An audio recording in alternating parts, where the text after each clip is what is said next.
Okay, welcome to this video where we'll be looking at audio in Premiere Pro.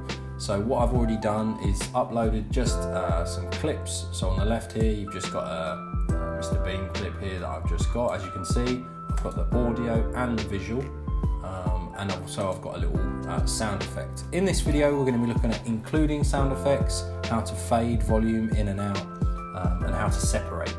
So first of all, every footage that is video that you bring in, so I'll just delete this and bring it back in for you so you can see from the very beginning. As I bring it in, you can see that there's two levels, visual and audio. First thing I'm going to do is separate. So under here, right click and you can click unlink. So now you can separate both the video and the audio. And that's really useful if you want to do voiceovers and things like that for your projects. As I click the audio, I'm actually going to delete all the audio for this clip. Next thing, as I play this now, this will be completely silent obviously because I've deleted the audio. What I want to try and do, as the alarm clock, the grandfather clock clicks in, I've just got an alarm clock noise effect. So I'm just going to show you this. This is the BBC sound effects library. So this is an incredible resource for media teachers and students to use.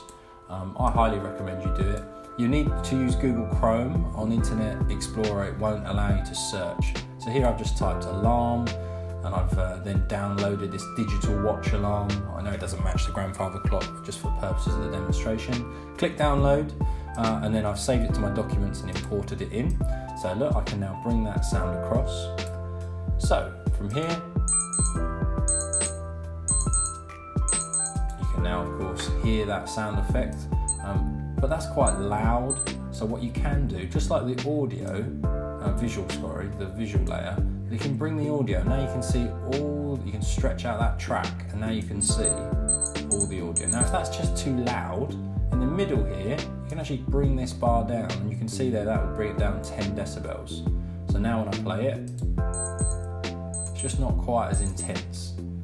Now, other things that you can do as well, you can slowly fade it in. So to slowly fade in music or sound effects, what you can do, on effects, top right, just very simply click constant, type constant, and there you can see straight away I've got constant gain. Now a constant gain can be put at the start or at the end, very simply, and of course I can bring that constant gain, I can decide and tell the program how long I want that to slowly fade in. So if I play it, stretch out the effect, you can now hear it starts off very quiet and then slowly gets much louder as he wakes up. But music, audio, very, very simple to do. You've got, as I say, this middle bar that you can increase the volume, decrease the volume of the whole track. Just like a visual layer, you can cut and trim. So if you only want a part of, I'll just delete that middle part there. If I want to just keep one part, very simple, use that razor tool. And then as I say, that constant gain at the start and at the end will slowly fade in and fade out. You can have multiple layers of audio as well. So I could have this effect and then on the top of that I could put music on this second track, but very simple to do.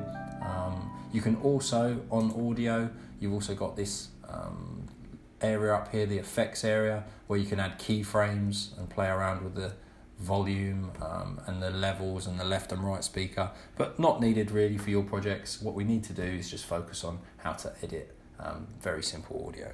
Thanks a lot.